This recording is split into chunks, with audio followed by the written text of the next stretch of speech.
dari sisi developernya ini tuh kesusahan juga. Jadi kalian jangan asal langsung nyerang dia gitu guys, kayak bilang lagi males-malesan, the developers are too lazy. Guys, bayangin dibilang lazy guys, sedih kan?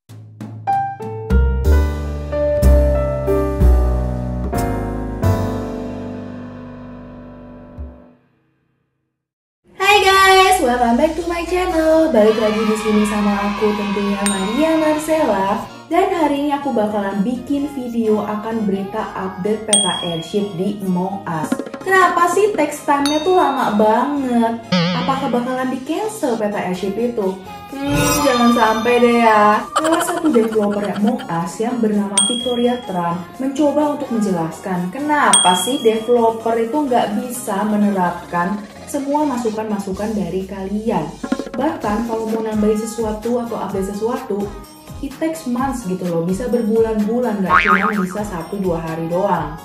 Di sini ada 7 tweet utama yang dibahas oleh si Victoria Tran. Nah, Victoria Tran ini merupakan salah satu developer dari game Among Us ya. Jadi ini informasinya itu udah 100% akurat dari dia sendiri guys. Ini adalah tweet pertama dia, dimana ini aku akan mencoba translatein ya buat kalian ya. Yang pertama itu kita harus make sure bahwa semua update itu bisa dipakai di segala jenis device, terutama di HP ya. Karena kita tahu pasti HP itu ada aja yang baru kan tiap bulan. Beda model juga, beda versi juga, kadang juga beda operating system OS-nya. Dan itu pasti makan waktu dan biaya untuk ngetes-ngetesnya loh guys. Dan HP itu banyak banget loh. Belum itu semuanya bisa dites istilahnya lah ya. Nah ini salah satu yang paling penting loh guys. Penerapan semua update itu dibutuhkan tim legal untuk review loh. Dan ini menyangkut kontrak ya, jadi nggak cuma bisa 1-2 hari doang. Belum kita itu review kontraknya, terus ada beberapa pihak yang harus disetujui, nggak cuma dari kantor sendiri doang. Misalnya ada pihak lain, wah itu ribet deh guys, itu bisa berbulan-bulan. Karena aku sendiri juga dulu pernah ngerasain caranya kalau misalnya aku harus berhubungan dengan tim legal. Lama deh guys ya. Dan ini tweet kedua dia nih guys ya. Strip pertama, dia itu harus patuh kepada media dan juga policy-polisinya tuh apa aja sih syarat ketentuannya. Tiap platform tuh beda-beda soalnya. Nah guys, ini tuh update bisa gagal. Nggak semua update itu 100% berjalan mulus ya. Pasti banyak rintangan-rintangan yang dilalui. Kalau masalah update malah bisa merusak server.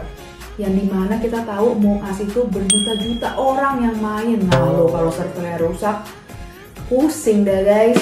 Terus ini juga poin yang penting banget, dimana funnya itu harus ada ya guys ya. Gak cuma update apa doang atau fix minor bugs gitu. Tapi kan butuh sedikit enhancement guys ya. Untuk lebih baik lagi, lebih biar bisa diterima oleh masyarakat, lebih berasa gitu. Oh asik nih main game ini. Juga nih guys, butuh third party, dimana partner kerjanya itu nggak cuman ada di dalam kantor mereka. Kadang memang dibutuhkan kayak outsource ya guys ya, tenaga kerja dari luar kantor mereka sendiri. Yang berarti harus bisa saling dari kantor satu ke kantor yang lain itu harus bisa cocokin jadwal, terus misalnya kalau ada event apa harus dicocokin, terus misalnya ada request dari perusahaan A, perusahaan B itu requestnya beda-beda, itu juga harus biar selaras gitu ya guys, bisa saling bekerja sama. Itu juga butuh waktu yang banyak banget. Bayangin kalian aja kalau janjian sama teman kalian, itu tuh bisa aja ada yang ngaret, ada yang gimana, ada yang nggak bisa datang, ada yang tiba-tiba ada acara. Ini sama guys ya, akan tetapi ini level di pekerjaan profesional. Nih tweet yang ketiga guys, mengubah satu aspek di sebuah game itu berarti codingnya harus dirubah semuanya. Aduh guys, jujur sih aku emang bukan anak komputer gitu ya guys, tapi sering lah ngeliat kayak macam drama Korea, apalagi yang kemarin guys ya, si Nam Dosan dari Samsung Tech itu kerjanya coding gitu guys ya. Meskipun kelihatannya kok kayaknya enak atau gimana, tapi percayalah guys, coding itu susah banget dan dibutuhkan kayak expert-expertnya itu juga bisa salah. Jadi itu harus ditinjau lebih teliti lagi gitu ya. Dan setiap platform itu beda-beda loh codingnya. Ada yang kita tahu kan kalau misalnya free play di Among Us, terus ada yang juga di online, di public, terus ada juga yang di lokal. Itu coding itu beda-beda loh guys. kadang kalau lagi pengen ngerjain updatean, ya gamenya sendiri masih ada bug ya, jadi mesti di fix dulu bugnya baru bisa lanjut ke updateannya. Ya seringnya guys seperti itu. Tweet yang keempat, di step pertama di sini dia bilang nih guys, semua bug bisa ditemukan kalau dites ke semua device. Guys, kan nggak mungkin juga ya si Among Us ini beli segala macem atau semua jenis HP gitu ya guys. Nggak cuma HP sih, kan ada laptop segala macem. Bisa bangkrut guys kalau beli semua device-nya, terus dia harus mainin tuh satu-satu tuh jenis-jenis HP yang super banyak. Dan pasti bugnya itu nggak muncul kalau kita main cuma sehari lah atau 2 hari. Pasti kalau lama-lama makin main, itu baru kita tahu, oh bugnya ternyata di sini.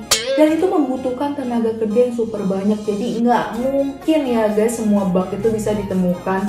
Jadi makanya dia ini harus mempersiapkan gitu loh guys ya, untuk bisa meminimalisir bugnya yang ada. Jadi ya it takes time. Terus ini yang paling sedih guys ya, udah di develop ya guys ya, tiba-tiba di tengah jalan ada yang kurang atau tiba-tiba filenya ada yang korup gitu, ada yang error, harus ulang dari awal lagi guys. Sedih banget gak sih? Lanjut nih ke tweet yang kelima. Makin panas ya tweetnya guys ya, tapi kalian bisa ngeh lah ya kesedihan seorang developer tuh kayak gimana guys, susahnya, dukanya tuh gimana. Jangan lihat senengnya doang. Ini di strip yang pertama, dia bilang ada sih yang secara teknikal itu bisa diterapkan. Cuma pas diterapin, malah ternyata nggak gitu bagus kualitasnya. Nah ini guys ya, ini berkesinambungan sama strip yang kedua, di mana developer Among Us itu juga harus make sure produknya itu sejalan dengan value perusahaan mereka. Value dan kualitas ya guys, itu tuh harus sinkron gitu guys ya. Gak cuman value-nya dapet, tapi ternyata kualitasnya abal-abal atau gimana, kan harus tetap dijaga gitu ya, biar bisa jaga trust dari kalian-kalian yang main Among Us. Terus ada juga nih dari masalah tenaga kerja ya. Kadang tuh satu orang bisa ngejalanin divisi-divisi yang berbeda gitu guys ya tugasnya. Kayak misalnya contoh nih ya guys, aku developer tapi harus bersinambungan aku juga menjadi desainnya juga ya guys, atau artisnya, atau dari programmernya.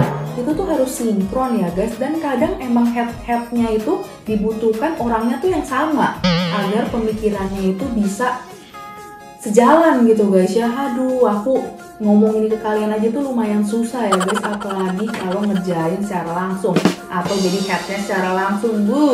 Terus ada juga tim burnout, terus ada juga nih guys, ini klasik lah ya, di semua perusahaan tuh ada ya hari libur.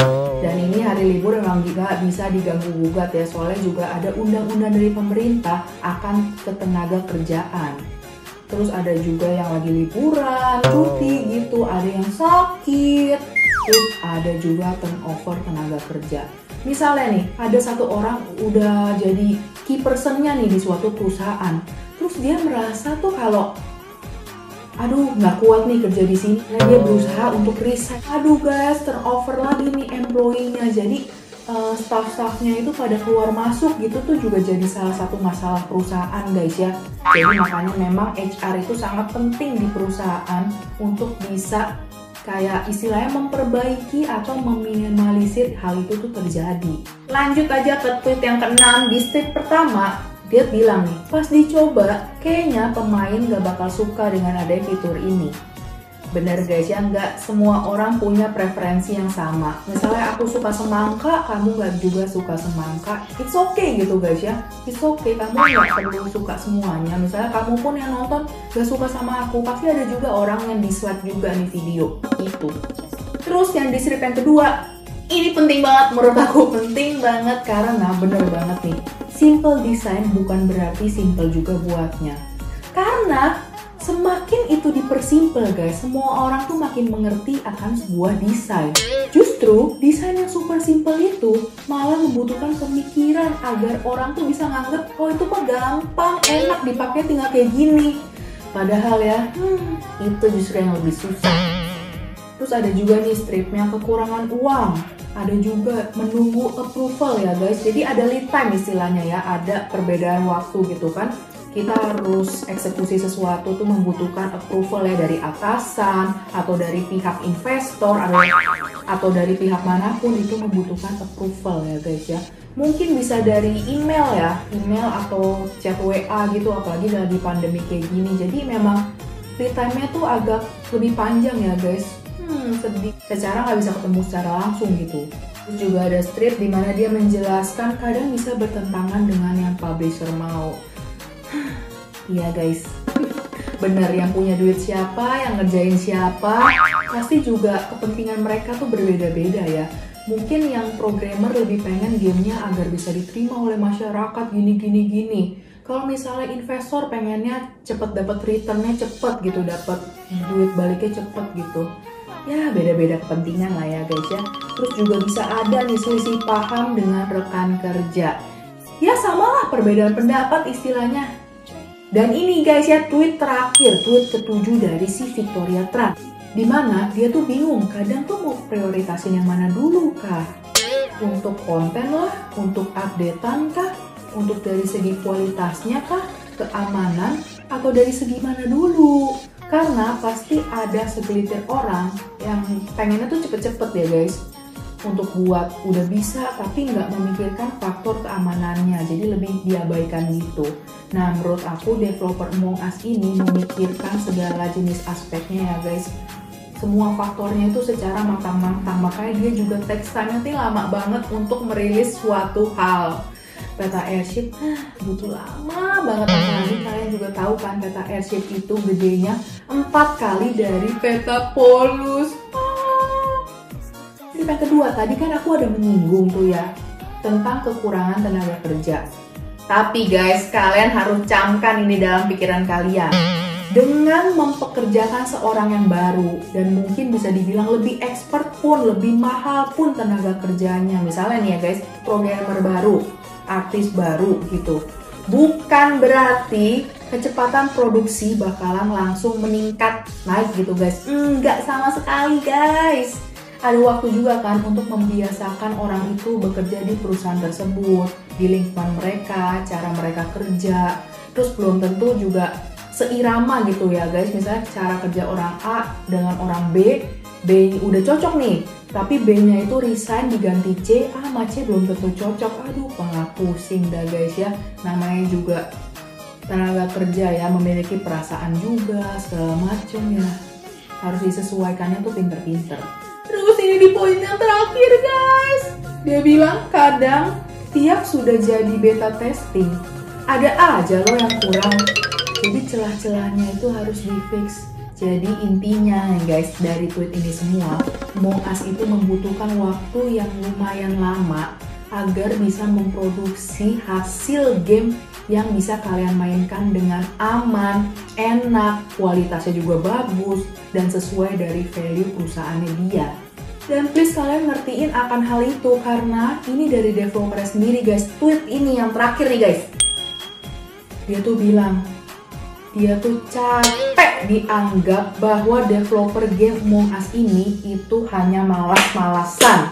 Harusnya kan buat ini tuh mudah, harusnya kan buat ini tuh gampang, cuma sehari 2 hari. Guys please, semuanya itu ada jalurnya, ada tingkatan-tingkatannya dan step-step yang harus dilalui. Dan secara hukum dan harus aman, terus menyangkut segi kualitas.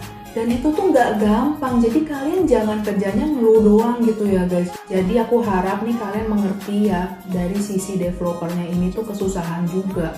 Jadi kalian jangan asal langsung nyerang dia gitu guys, kayak bilang lagi males-malesan.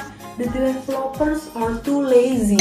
Guys bayangin dibilang lazy guys. Sedih kan? Nah maksud dari video yang aku buat hari ini itu tuh pengen mengedukasi kalian ya guys, untuk bisa empati dan jangan terlalu cepet-cepet untuk bisa menyimpulkan kayak ngata-ngatain programmernya itu malas lah atau gimana tanpa mengetahui alur pekerjaan mereka yang sebenarnya. Oke guys, sekian dulu video aku untuk hari ini. Semoga ini bisa menjadi suatu konten edukasi buat kalian dan aku harap kalian juga bisa mengerti ya guys ya akan hal ini. Thank you banget yang udah nonton sampai akhir dan make sure to subscribe to my channel. Bantu support aku ya guys ya dengan cara subscribe dan juga like tentunya, dan juga share juga boleh. Sampai jumpa di video selanjutnya ya. Dadah semuanya. Stay safe. Thank you for watching.